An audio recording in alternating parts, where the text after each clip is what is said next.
You need to take responsibility for this case and resign." I was unable to accept Margaret's unpleasant face when she said that, so I firmly said, "We still haven't determined the main problem. It's too drastic to fire me." "The reason?" "Clearly, you made a mistake. It's only a question of time since you're already getting close to retirement." I silently snapped at her, knowing full well that she had no intention of investigating. Her tone was sarcastic. She was unaware that firing me would be the end of her career, possibly even her life. "Excuse me, Mr. President, I need to talk." I walked into the president's office without warning, and he was astonished. "Jameson, what is it? Why is that face so scary?" The president knew what was going on right now, but he never thought he would hear me say I was leaving. I gave him my resignation letter and gave him an explanation of our earlier talk. "Please, just calm down. What about your patents, though? Without them, the company will fail." "My patents. But because I've been let go, goodbye." I never would have thought that I would have a card that would completely reverse the situation so soon. I'm a 58-year-old systems engineer named Jameson. I have worked for this company for 30 years, mostly developing core systems for government and business organizations, IES. To stay current, we now concentrate on creating online store apps for businesses. Programmers and engineers now work in a more varied range of fields than in the past, and every generation brings with it a wealth of new knowledge. Nevertheless, in retrospect, it was worthwhile to go through the process of collaborating as a team to satisfy customers' expectations and expand the business. We get a lot of requests from businesses for app development because people these days prefer to shop online rather than in physical locations. Because of this, there is a severe engineer shortage in the business, and I was having everyday difficulties managing several projects. We also made an effort to train young workers, but the present generation of workers was unable to handle the demanding workload and frequently left before they had a chance to develop further due to regular late-night overtime and even remaining overnight during peak times. Numerous requests were made for the business to greatly enhance the working atmosphere. Even I, a dedicated employee who never got married, had begged for improved working circumstances, but eventually put up with the when in Rome attitude for decades. I've always thought that eventually someone would take action. I overheard an amusing talk among the HR workers one day while taking a break and smoking a cigarette. It appeared that a woman in her 40s would take over as HR director. Thoughtless HR head before, but what about this time around?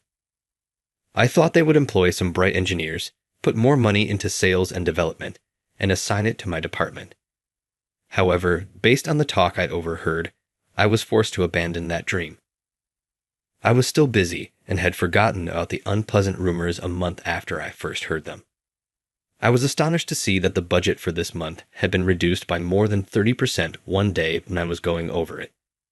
We were going to have to work unpaid overtime to achieve the project deadlines because of the drastically reduced labor budget.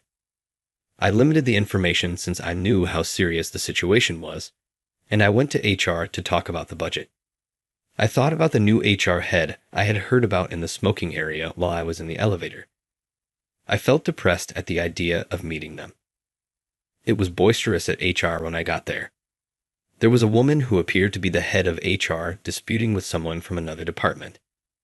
The man from the other division stormed by me as I got closer, obviously upset. I inferred from the discourse and tone that they had likewise made considerable cuts to their budget. "Excuse me, I'm Jameson from development, and I need to talk to the HR head." To keep things amicable, I made an effort to be as courteous as I could. "Had you scheduled a meeting?" She said it in a dismissive tone. "I'm busy." I was not one to give up lightly. "I apologize for abruptly troubling you. Jameson here from the development department. I have some inquiries concerning the budget for this month." The head of HR, Margaret, sat at her desk and widened her eyes for a time before speaking. "You're Jameson, I see. I apologize for the inconvenience, but I can't adjust the budget. I've recently started this job, so please don't add extra work that I don't need to perform." Her way of speaking to someone much older than herself, even if she held the higher position, was inappropriate. In addition, I've always felt that the funding for the development department is excessive. I've made multiple recommendations to my father, the president. Margaret's reckless demeanor astounded me. She obviously didn't comprehend the difficulties facing the development department, despite the fact that we worked for the same firm. Still, while drafting the budget, there ought to be some discussion with every department. We won't have enough money for overtime compensation under this budget. The caliber of our apps and systems will deteriorate as a result of our need to put in more unpaid time. Even though I knew it would probably not matter, I felt compelled to speak up. Then manage your employees to finish their work on time without overtime. Are you even qualified to make such statement? The head of our department and I don't get along. I manage a lot of projects, have a professional background, and am essentially in charge of the development department. Although I think I'm in a good situation, it's hard to make timely exits right now. Even though I knew nothing I said would change the situation, I couldn't help but speak when someone who wasn't aware of it did. You certainly seem impressive for someone without a title. You understand that you had a limited budget, so use your brain to finish the work. Then, please talk with Mike, our manager, about this more. I said, "Excuse me," not seeing a way out. I made the decision to back off. I have lived for more than 50 years, and I have never met someone so uncivilized and oppressive. I went to the smoking section to smoke a cigarette to help me relax. Though I told myself it would be a waste for someone like Margaret, I still felt like smoking 5 more. It's time to return. I went back to the development department and spoke with Mike, the manager, right away. He treated me as though I were an issue. "Jameson, did you go directly to the head of HR without telling me?" "Yes, you were away, so I took it upon myself to talk to her." Mike grumbled, obviously irritated by what I had done. He has never liked confrontation and has always tried to stay out of trouble. It's advisable to obey that HR chief. She became involved through contacts, became the president's daughter, and quickly advanced to her current position. She told me that just now, although I wasn't shocked. I had heard this story in the smoking section before. I couldn't figure out why they would put her in HR when she was trying to advance her career. Unpaid overtime is assured with this budget, but I don't want to be at odds with my superiors either. How will we proceed? Our developers would either crumble or scatter in droves as a result of this. We currently lack sufficient staff, so it would be disastrous to lose any more. We have no choice but to do unpaid overtime, but don't let the quality of the apps drop. Although I wasn't surprised, I was somewhat upset to learn that Mike and Margaret had the same opinion. This wouldn't sit well with the other engineers. After all, who works for money? Even though I got a bad feeling, I had to give up. From that point on, our staff worked on several projects and put in late hours every night to complete unpaid overtime. The money that was meant for system and app development instead went toward our benefits, overtime pay, and monthly paycheck. Margaret's tyrannical leadership destroyed our motivation and endangered our way of life. I can no longer stand to work like a dog, Jameson. I am at my breaking point. The younger staff members let out a stream of grievances and disappointments, saying, "I'm about to collapse." Although it's my responsibility to correct them, I feel as like I'm at the end of my rope and can't help them enough. And I've reached my limit. For what purpose are we even working? Margaret has absurd ideas for her finances. It makes sense why they would think so. The sales department has experienced significant budget cuts as well, but it is now unmanageable due to the increase in client projects and new company ventures. Both of us are about to go under. With Margaret's head, we've sunk to a new low even though we were already a dark company. I have no idea how to put that into words. I say, "Oh, Margaret, good work," as I walk by her in the corridor. Instead of replying to my greeting, she clicks her tongue. It appears that I am the only target of this attitude, maybe as a result of our earlier run-in. My colleagues and my subordinates' discontent increased every day, and by the time Margaret had been head for 6 months, resignations were commonplace. "Thank you so much for everything, Jameson. I'm leaving and returning to my hometown." "It's too much for me anymore," he replies, sounding almost dead. "Indeed, you've accomplished far enough. I'm grateful." I apologize for requiring you to work for such a corporation. First, rest well. Then, after you're feeling better, tend to your parents. Your life is only getting started, and you are young. Another important team member departed. Not only is the development department losing staff members, but other departments are also experiencing a wave of resignations. How much longer will things stay this way? Is it worth it to be employed at a company that has become an unending source of misery? Still, I won't be retiring for another few years. I'll persevere. I gave myself a pat on the back and returned to my computer.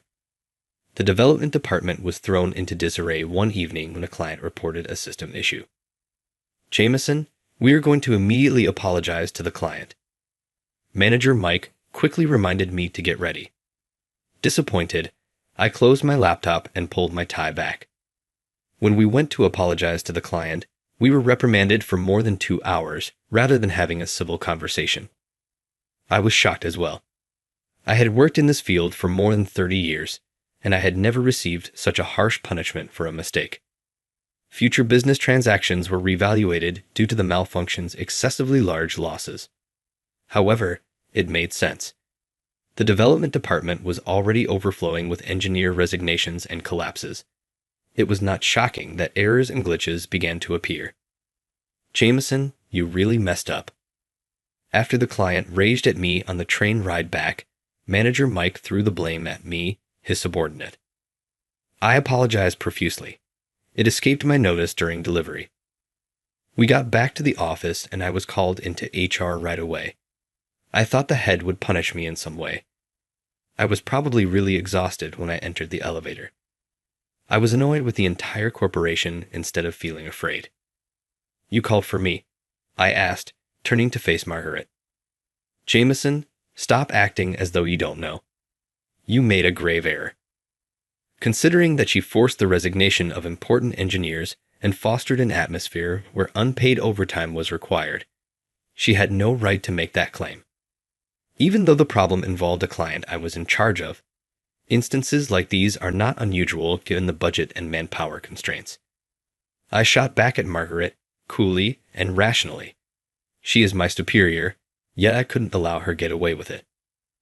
With that attitude, are you saying it's because of my budget? She inquired. I believe it is one of the factors in this case, I said. Margaret's countenance contorted into anger, but I couldn't just take her reprimand in silence. I was beyond caring, but I could sense what she was going to say next. You need to take responsibility for this and resign, she insisted. I couldn't take Margaret's expression when she said that, so I firmly retorted, we haven't even determined the reason yet. It's too drastic to fire me. The reason? Clearly, you made a mistake. It's only a matter of time since you're almost retired anyhow, she remarked sarcastically. I silently lost it when I realized she was not going to investigate the true reason. Comprehensive. I'll provide my resignation letter to the president and let him know if you persist, I said. I hurried out of HR, returned to my development department workstation, and picked up my letter of resignation. It was something I had planned for a long time, in case I ever needed to give up. The president's office was the only place to go. I remarked as I walked in, "Excuse me, Mr. President. I need to talk." I burst into the president's office, startling him. Jameson, what is it? Why is that face so scary? He inquired. The president knew what was going on right now, but he never thought he would hear me say I was leaving. I gave him my resignation letter and gave him an explanation of our earlier talk. Please, just calm down. What about your patents, though? Without them, the company will fail, he declared. My patents. As I've been fired, goodbye, I answered. What? It makes sense, I said as I left the president's office. The systems and apps that account for 70% of the company's revenue cannot be operated or altered without me. I made my way directly to the smoking section. I would always come here to get my thoughts straight. The idea that I wouldn't be smoking here anymore made me feel sad. I started making plans to spend my latter years working as a freelance engineer because I had some savings. As I smoked and thought about this, a security guard came up to me. Well done, Jameson. "Why is that face so dejected?" he inquired. "Well, it's really hard to say, but actually, I became rambling." He was about my age, and we used to hang out in the smoking section together. I told him about my firing, as well as the awful office atmosphere and the infamous HR head. That is the narrative. I was half exasperated already, so I tried to make it sound like a joke when I said, "I never thought I'd get fired so easily." "Jameson, that's just too much. You've experienced a lot." "Anyone would find it absurd," he retorted. He mentioned something unexpected just when I was relieved to vent to someone close. I was going to keep this to myself, but there's something about the head of HR that's been bothering me. "What about Margaret?" I inquired.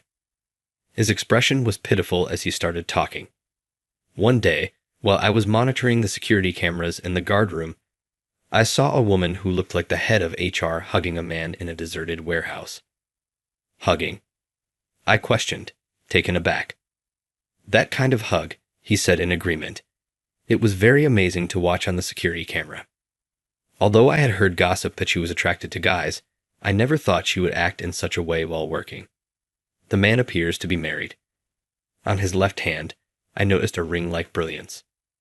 The security officer was somewhat relieved. "I decided to reveal this to you, Jameson, as it made me feel uneasy." Still, I was interested in the man. "When was this video recorded?" I asked. "I need to check something." "Let me see.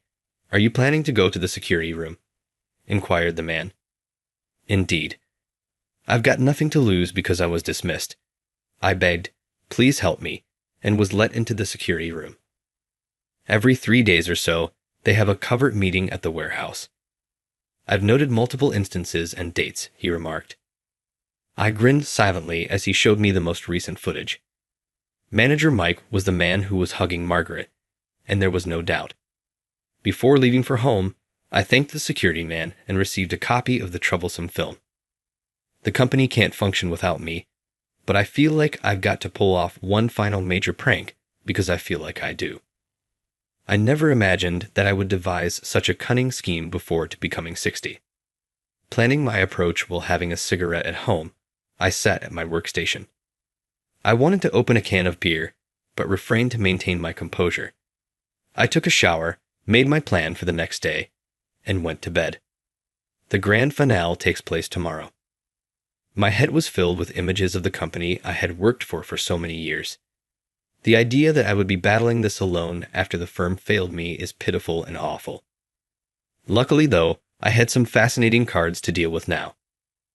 I made the decision to embrace this battle and gave myself mental encouragement until I fell asleep.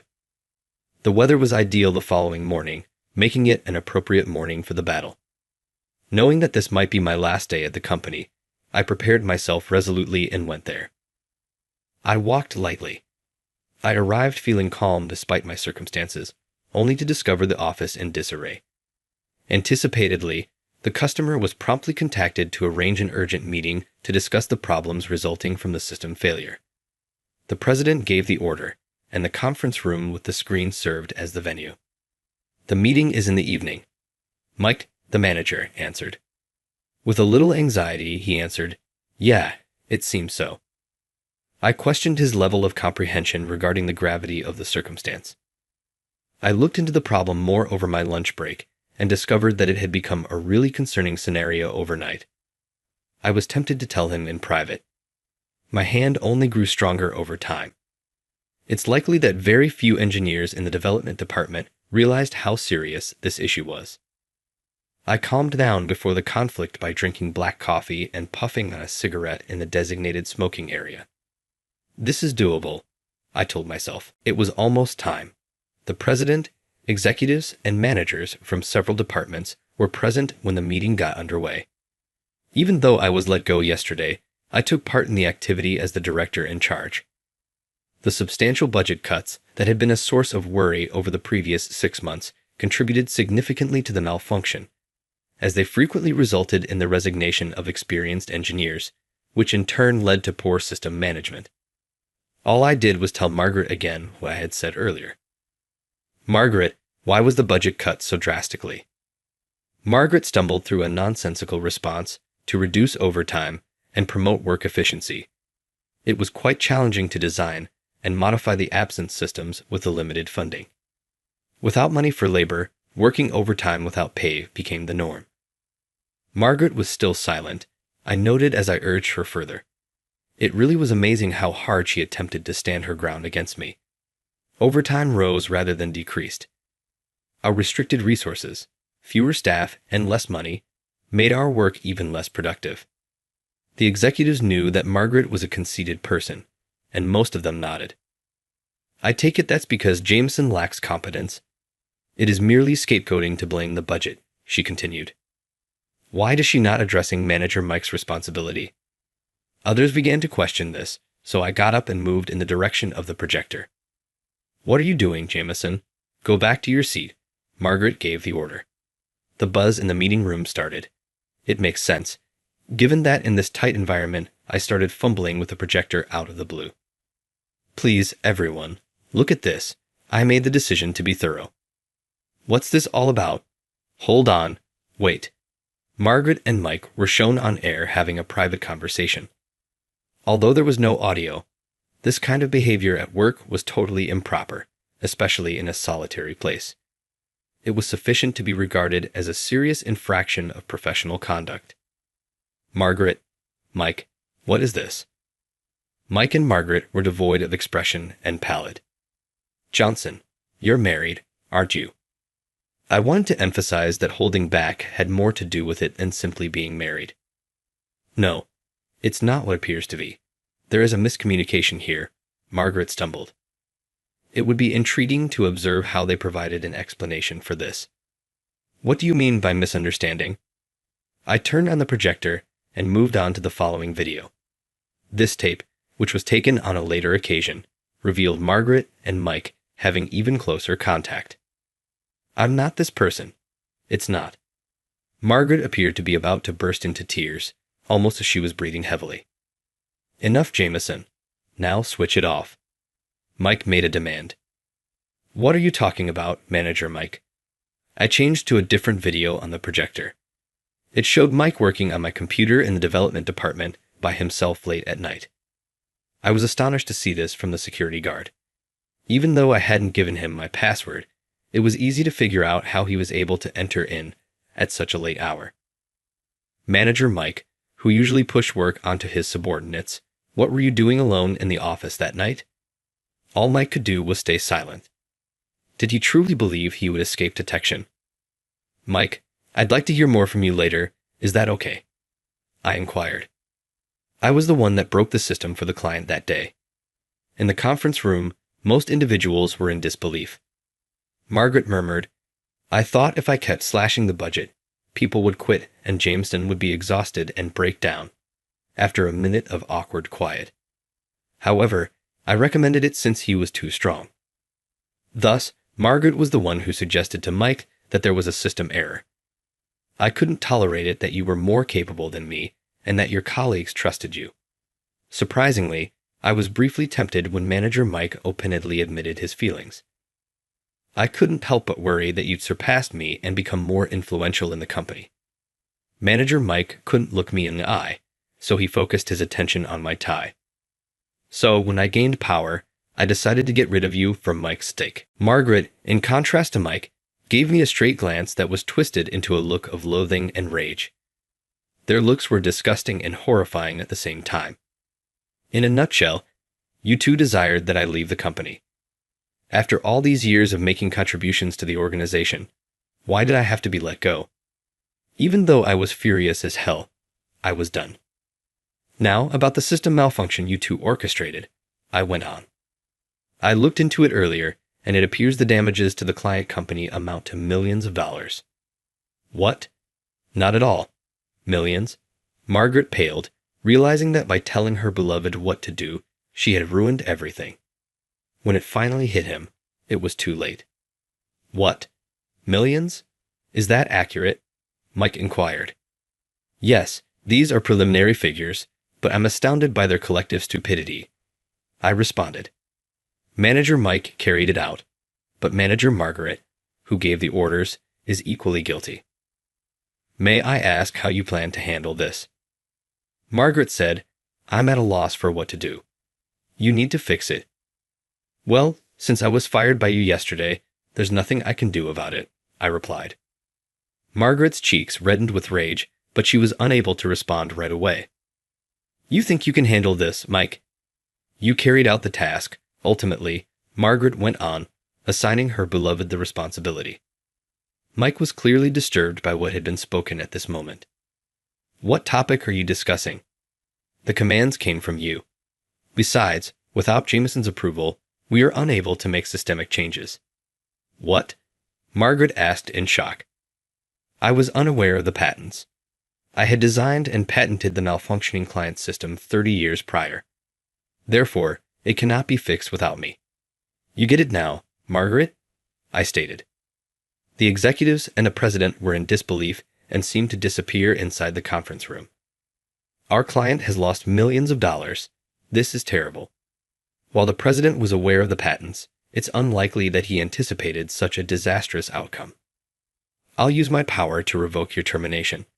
Just swiftly fix the system. Sorry, but I've already handed in my resignation to the president, so it's too late. Margaret's mouth fell open in silence. At this time, her haughty manner was almost impressive, even while she was appealing. Wait, Jameson. All I did was accept the resignation.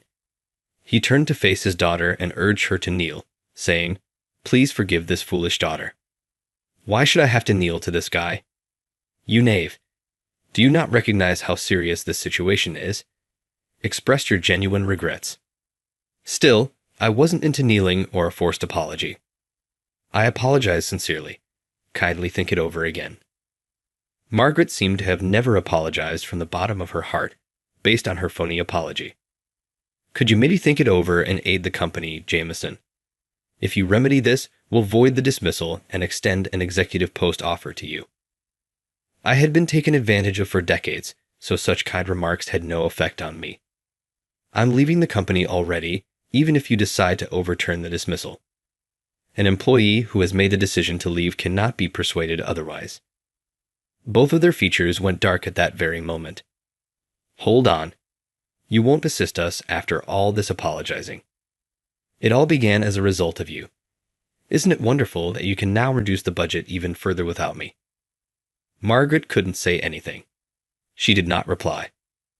Besides, your dear manager Mike will figure it out even without me. Maybe you could generously boost the development department's funding after he repairs the system, which would satisfy everyone. Stop joking around. Perhaps they were so enraged by me that all they could do was vomit out crude comments. Perhaps this should come to an end. Margaret, you are the one who has been playing around all along. Oh, and you may want to refrain from acting strangely at work going forward. Farewell. I quit the company where I had worked for more than 30 years after making that final statement. Margaret's angry yells could be heard behind me as I left the conference room, but I fortified myself and turned away. If I did, I thought her face would have a very scary expression on it. The very thought of it unnerved me. 3 months had gone by since I left the company, and time had flown by. I eventually used a resignation service to effectively depart after receiving countless calls and letters attempting to bring me back. I discovered via the news that the incident had resulted in the total termination of our company's relationship with the client, so giving rise to substantial demands for compensation. It's obvious that they've given up trying to improve the system. I wonder if they have the funds to develop a successor system, but it will be interesting to watch how it is constructed. I kept in touch with the security guy, and when I left, we would occasionally get together at an inexpensive beer hall to discuss rumors about the company.